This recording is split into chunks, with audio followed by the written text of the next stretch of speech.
Karena kalau melawan setan dengan ibadah ini kadang kita capek selain isra potongan. Tapi nak kangkang ning komplek H gitu jagungan mbek kancane, ngenang melarate, mbok ngenang ras sekolah ramunggah kenangan sing ramunggah diarani istiqomah. Gitu kan diarani tulus zaman, kok sing munggah dianggap kesusu. Saya ini punya pondok Quran, kalau ada yang hafal 3 tahun mesti digojlok kancane, gak apik kesusu itu. Kesusu itu mesti tidak barokah karena tergesa-gesa apa? Hatam. Sehingga yang nggak hatam-hatam itu kayak partai mayoritas. Ini yang partai tulis zaman katanya. Ahlus sobri katanya. Akhirnya di pondok gara-gara itu mau guyon, tapi nggak ada stigmasi yang nggak naik. Di pondok sarang itu saya punya temen itu banyak yang sekelas dengan saya, sekelas sama Gus Kamil, akhirnya sekelas dengan Gus Sofur. Padahal saya ini kakak kelas. Saya temannya Gus Kamil, temannya Gus Sofur. Ini anak ini nggak pernah naik. Itu nggak dinyek, nggak dicibir di pondok. Karena guyonan tadi. Guyonan bahwa ini bagian dari bentuk apa? Istiqomah. Nanti yang goblok juga tenang. Karena kiainya cerita, kadang santri goblok ya barokah. Di sini pondok akeh santri ora tau sinau ning omah dadi kiai gede. Selalu kiainya tuh cerita seperti itu. Akhirnya sing goblok ya bangga dengan kegoblokannya. Iya, jadi kiai itu orang yang meskipun guyon ini barokahnya Masya Allah. Dan setahu saya kiai-kiai alim itu ya senengannya guyon, karena tadi guyon itu luar biasa. Bapak saya itu kalau pesan sama saya itu enak ngaji ya guyon nice. Wong ning omah mikir utang, mikir wedi bojo macam-macam kok ngaji kok jak nangis pisan, nangis ping pindho gitu. Sudah jak guyon ae. Paling gak lali. Dan beliau punya dalil kul bi fadlillah bi rahmati fa bidzalika falyafrah. Jadi jangan sampai orang ini farah bil maksiat, jangan sampai orang itu. Dan ini yang saya kenang dari sekian cerita murid Bali. Mbah Ali Maksum ya senangane guyon. Gejol-gejolkan mbek santri guyon. Ini saya maklumatkan ke semua santri beliau bahwa ini bukan sekedar guyon, tapi al-istildad bil mubahat. Ini adalah perlawanan terhadap setan karena banyak orang bisa senang tuh kalau nunggu maksiat. Ini bisa senang dengan sesuatu yang tidak maksiat. Itu kayak apa hebatnya? Makanya Nabi itu kalau ketemu sahabat ya sering ngendikan yang ringan-ringan. Ya Umar ma'afalan duher jong mana piye ije. Kalau ketemu anak kecil ya. Nanti ketemu yang tua-tua yang sudah nggak bisa mikir ya tetap riang. Sehingga ada cerita dalam sebuah tafsir. Ya saya ulang lagi, ada cerita di sebuah tafsir. Kenapa Nabi Musa ditanya Allah wa matilka biyaminika ya Musa. Ma'ana wa ta'ala a'lam. Tentu Allah sangat tahu yang dibawa Musa itu apa. Karena Allah tahu Nabi Musa itu grogi. Orang dipanggil Wali Maksum pasti grogi, santri dipanggil Mbah Mun pasti grogi. Kenangan saya setiap dipanggil Mbah Mun ya mesti tanya, yang ringan-ringan, wis sarapan ha. Arung sarapan ya sarapan. Pas sarapan ya kan tanduk mangan sing enak, wong santri ora tau mangan enak. Ya enggak pernah ngomong yang penting, ngendikan yang penting. Nah, karena Nabi Musa ini grogi, ini sebagian tafsir. Itu ditanya yang ringan, "Sakowe iku nggawa apa?" Karena pertanyaannya ringan, Nabi Musa juga ringan. Ya Nabi Musa itu sampai lali, itu pangeran sing ya'lamu sirra wa akhfa. Diterangno. Niki tongkat Gusti. Gunane kathah Gusti tongkat iki. Qala ya aso ya atawakka'u 'alaiha wa ahusyu biha 'ala ghanami wal ya fiha ma'arifu ukhra. Oh, tongkat Gusti niki penting Gusti. Nggih nak. Nggih macam-macam lah Gusti. Atawakka'u 'alaiha wa ahusyu biha 'ala ghanami kangge menghalokan. Masih terangno terakhir dan yang lain-lain Gusti. Wal ya fiha ma'arifu ukhra. Sehingga akhirnya rileks. Karena Nabi Musa terus ngerti. Ternyata ketemu pangeran itu gak seserem yang saya bayangkan gitu. Pertanyaannya ringan. Itu ada ilmunya. Tapi cerita ini yang versi tafsir ini tidak yang seperti di Manaqibul Ghazali. Di beberapa kitab tentang Manaqibul Ghazali diceritakan di alam roh Nabi Muhammad SAW itu yubahi bi ummati, saking yubahinya sampai ngendikan ulama ummati ke anbiya'i Bani Israel. Ulama umatku itu pinternya atau statusnya itu mirip-mirip lah. Kaf itu ya mirip-mirip lah, mirip-mirip kayak ulamanya nabinya Bani Israel. Akhirnya Nabi Musa itu tersinggung sekali, bagaimana mungkin ulama disamakan dengan apa? Nabi. Sehebat-hebatnya ulama itu kan tidak akan yabluhu darajatan nubuwah atau yartaqi ila darajatin nubuwah. Itu akhirnya ya kalau kamu nggak percaya panggil, yang dipanggil Imam Ghazali. Ya Nabi Muhammad juga nggak mau kalah gitu. Kalau manggil ulama RT ya kalah keok gitu. Akhirnya Imam Ghazali datang, ditanya sama Musa, Mas Muka, nama kamu siapa? Ana Muhammad bin Muhammad Al-Ghazali At-Tusi Asy-Syafi'i. Itu disebut panjang sih. Terus Nabi Musa guyu-guyu. Kamu lama kok ngomong yang enggak penting, ditanya namanya kok penjelasannya sepanjang itu, dianggap itu satu kesalahan. Masa tanyanya nama kok ditanya, jawabnya Muhammad bin Muhammad Al-Ghazali At-Tusi Asy-Syafi'i, kepanjangan itu. Ketika Nabi Musa agak mencibir, agak gimana itu, terus jadi Imam Ghazali, kalau ini masalah, lebih masalah jenengan. Apa itu? Yang tanya jenengan tuh Allah ya alamu sirra wa akhfa, dan Allah hanya tanya wa ma tilka biyaminika ya Musa. Harusnya jenengan jawab asoya titik, bukan kepanjangan. Atawakkau 'alaiha wa syubha itu kepanjangan. Allah tanya yang di bawah kamu itu apa? Yang di tangan kamu. Harusnya jawabnya hanya asoya. Tapi kenapa penjelasannya sepanjang itu? Sampai terakhir waliya fiha ma'aribu ukhra. Terus pinter tenan kayak gitu. Terus ada Nabi Musa terus bilang, ya pinter tenan gitu. Padahal kita tidak pernah GR seperti itu, kan kebetulan Imam Ghazali gitu. Kalau yang lain mungkin ya keok lah kira-kira gitu. Tapi ini cerita dalam khazanah keilmuan. Benar yang dikatakan Gus Zofur. Saya termasuk orang yang pernah mondok Lirboyo Pasanan. Jadi setelah saya disuruh nemani Gus Kamil, tahun berikutnya Gus jenengan disuruh. Pokoknya anakku mbah sak wulan lah kudu tau mondok Lirboyo. Piye aku tau ngaji Wakarim. Terus yang disuruh mbaturi Gus Kamil itu saya. Jadi saya pernah 1 bulan tuh di Lirboyo. Karena saya ini santri beling ya, kontraknya pokoknya penting ziarah Bakarim. Biasanya nggak pernah ngaji, ya, pokoknya gerbar ngisa. Ziarah ya sudah.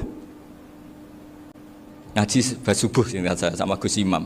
Itu dari 17 hari ingat saya ngaji 2 kali. Tapi kalau ziarah ke Bakarim sudah lupa jumlahnya karena memang kontraknya disuruh ziarah. Sampai seperti itu. Dan saking senengnya bangun sama Bakarim saya masih ingat. Ngamplopi salam template itu masih ingat untuk Gus Anwar, untuk Gus Imam, untuk Gus Kafabi, termasuk untuk Gus Maksum. Itu malam-malam saya dijak ngamplopin. Zaman itu saya masih ingat selawewu. Zaman itu kos 1 bulan itu 13.000. Jadi kira-kira kalau 25.000 itu untuk kos 2 bulan. Jadi saya krusnya itu pakai kos. Saya masih ingat Mondok Sarang itu kos 1 bulan 13.000. Berarti kira-kira 500.000 itu di amplopin sendiri sama Bangun.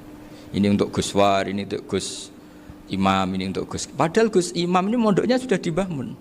Itu Mbah Mun hormatnya sampai untuk jatah salam template. Nah yang ribet kebalikannya, kita pulang Gus Imam karena melihat Gus Kamil ini putrane Mbah Mun, Gus Kamil disangoni. Saya juga disangoni karena Gus Imam dulu ngaji juga sama Pak D saya, sama keluarga saya. Itu kata Gus Kamil setelah keluar, mau agak muni gua abal, boten berarti gua aku. Karena ini penting, ini kalau sampai dianggap tukar guling, ribet deh. Jadi ditakwil sendirilah, mau gak muni gua abal ya, boten wis, yes berarti halal. Tapi sama Mbah Mun ya ditanya. Ditanyanya bukan apa karena untuk meneruskan tradisi bahwa kalau kiai ketemu itu ya saling memberi hadiah, saling itu sudah faqaddimu baina yadayna juakum apa? Sedekah. Sehingga ketika Krapyak ini punya Bali Maksum alim alama, kemudian melahirkan murid-murid yang juga ipar kayak Mbah Warsun bisa ngarang apa Kamus Al-Munawwir, Pak Bik juga punya karangan Kamus Al-Mu'asir. Saya itu punya semua. Karena ini adalah buah dari bahwa kita ini tidak kalah sama produk-produk yang di sana.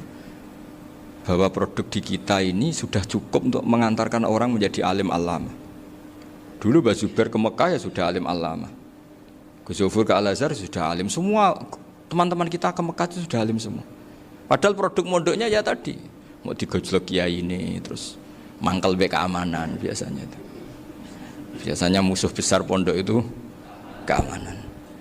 Jadi ya bukan berarti gojlok ibunya Gus Maftuh enggak, biasanya keamanan itu musuhnya apa? Banyak. Jadi cerita-cerita saya mohon sekali murid-murid Krapyak jangan hanya ngaji fikih. Kalau hanya ngaji fikih itu posisi Abu Hanifah itu seakan-akan nyuwun sewu orang yang sangat tidak ahli hadis. Karena beliau di situ kelihatan kalah sekali dengan Imam Syafi'i. Apalagi di perdebatannya Muhammad bin Hasan Asy-Syaibani dengan Imam Syafi'i itu kelihatan sekali betapa Abu Hanifah itu orang yang nyuwun sewu ditinggalkan dalam ilmu hadis. Sampai beliau hanya dapat gelar min ulama ahli ra'yi, termasuk ulama yang kuat logikanya. Juga harus baca kitab-kitab seperti ini. Ternyata di balik Imam Syafi'i mukhalif pada beliau di bab-bab fikih, perilakunya sangat hormat. Sampai beliau tuh kalau tawassul ke kuburannya Abu Hanifah. Dan beliau ngendikan an-nasu fil fiqhi iyalun ala Abu Hanifah. Semua orang yang ahli fikih itu masih anak buahnya Abu Hanifah. Saya berkali-kali cerita, mazhab Syafi'i itu alatut tadhir hanya dua, yaitu alma wa turab. Abu Hanifah nambahi wanar. Alasannya Abu Hanifah, orang mukmin yang dosanya banyak itu dibakar di neraka, dan alasannya Allah litadhirihim, untuk mensucikan mereka. Sehingga pikirannya Abu Hanifah, an-nar itu min alatit tadhir.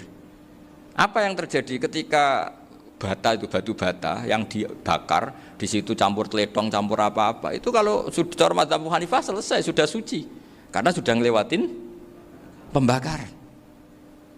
Meskipun kita tidak akan kalau kehilangan air terus wudhu dengan api, bisa bunyak semua itu. Tapi apapun itu menjadi solusi. Sehingga saya punya kitab namanya Ikhtilafu Malik, Ikhtilafu Malik wa Abu Hanifah atau Ikhtilafu Syafi'i ma Abu Hanifah. Itu kelihatan sekali kalau Abu Hanifah itu nyuruh saya posisinya kalah. Karena yang ngarang orang-orang Syafi'i. Tapi kalau melihat kitab-kitab kewalian, misalnya di kitab Mizan Kubro, ini juga sering disebut kisah itu Mbak Ali Maksum tentang Imam Sa'roni. Berkali-kali beliau mengutip Mizan Kubro. Itu Abu Hanifah adalah orang yang sangat mukasyafah. Artinya ketika Nabi cerita air wudhu itu menjatuhkan dosa, tidak ada air wudhu yang jatuh ke kamu kecuali saat itu juga dosa kamu jatuh. Itu beliau datang ke Madharota Kufah. Kemudian beliau bilang sama si orang tua tadi, tub anizina. Orangnya terus bilang atubu minazina. Ada lagi pemuda datang dibilangin tub an ukuki walideka. Terus bilang tub tu an ukuki walidaya. Sampai yang terakhir ada tub an simai alatilahwi atau an samai alatilahwi. Terus tub tu an samai. Ketika orang itu ditanya, kenapa engkau begitu tahu dosanya apa? Saya tahu air wudhu ini menjatuhkan apa. Jadi kira-kira kalau zina mungkin ya batang babi lah. Kalau hanya sekedar melihat bak-bak mungkin ya curut atau tikus lah kira-kira gitu. Nak dulu sediluk ya mungkin ya tikus cilik gitu. Nak dulu suwi ya tikus werok itu atau apalah. Pokoknya beliau itu tahu. Tapi anehnya Abu Hanifah apa? Setelah itu dia nangis minta mukasafahnya ditutup. Ya Allah, saya ini mukasafah kok malah menjadi tahu sawatil mukmin. Padahal aturan syariat jenengan man satara musliman satarahu, bahwa enggak baik melihat jeleknya orang mukmin. Minta ditutup. Makanya saya ini bangga ada mukasafah. Makom yang kita sampai sekarang itu makom setelah Abu Hanifah mukasafah. Jadi Abu Hanifah repot-repot mukasafah, minta makomnya ditutup tidak menjadi mukasafah. Dan alhamdulillah kita sudah tidak mukasafah sebelum minta ditutup. Jadi kita ini keren. Keren karena aturannya itu man satara musliman satara huwa, yang tidak tahu aibnya orang muslim maka Allah akan nutupi aibnya di akhirat. Dan kita alhamdulillah barokahnya tidak mukasafah, tidak ngerti aibnya orang mukmin. Jadi kita harus pakai patokan ilmu. Saya ulang lagi, kita harus pakai patokan. Makanya saya tahu betul ketika Kiai Hamid Pasuruan, beliau dulu ngaji Jamul Jame, ngaji Juman, Bali Maksum di sana sama Gus Habib, sama Gus Muhammad bin Mahfud, termasuk mbah saya kandung dulu Kiai Sidik, mbah saya yang dari itu juga ngaji di Termas. Bapak saya dulu Kiai Nur Salim ngaji di Buyut Baiti. Dulu itu kawin juga sederhana, kayak cerita Gus Zofur. Jadi bapak saya kandung itu Kiai Nur Salim itu ngaji di Mbah Baiti. Mbah Baiti itu adik kandungnya buyutnya saya dari ibu. Nah Mbah Baiti itu teman akrabnya mbah saya namanya Kiai Nur Sam, Mbah Nur Sam. Singkat cerita terus Nur Kiai Jorabi narat Arabekno itu. Setelah bapak saya ke Badullah mau ditawarin jadi mantu, kata bapak saya kula pun dipek mantu Mbah Baiti. Akhirnya dapat ibu saya itu. Karena ibu saya itu cucu Mbah Baiti, cucu lambung. Jadi mbahnya ibu saya itu Mbak Yunya Mbah Baiti. Namanya Mbak Sofia tadi yang dapat Mbak Idris itu. Yang Mbak Idris ini bin Umar. Ya Mbak Umar yang mbahnya Mbak Hamid, Hamid bin Abdul bin Umar. Kalau bahasa itu Fatimah binti Idris bin Umar. Dulu kecilnya Mbak Idris namanya Abdul Khalik. Kalau kecilnya Mbak Hamid namanya Abdul Mukti.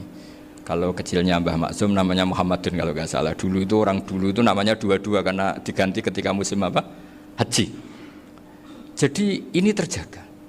Sehingga tidak ada ceritanya kiai-kiai yang jagongan kemudian santrinya itu yang agak-agak khawarit. Kiai kok sungi-sungi jagongan, gak tahajud, gak duha, itu tidak ada seperti. Karena ini dianggap fi'lul mubahat untuk melawan mungkarat. Jadi sehingga di kitab Ikhya diterangkan, kamu jangan ngira orang-orang soleh ketika jagungan itu min ahlil bitolah wa takasul. itu orang-orang yang pemalas itu ndak. Tapi mereka bisa mengasyiki Allah. Bahwa dalam jagungan ketemu teman ya asik, gejul-gejulkan sama Pak Maftuh ya asik. Dan keasikan ini bentuk perlawanan terhadap keasikan harus dengan maksiat. Itu kayak apa kalau kita ngaji sampai seperti itu? Termasuk tadi yang diceritakan Pak Maftuh,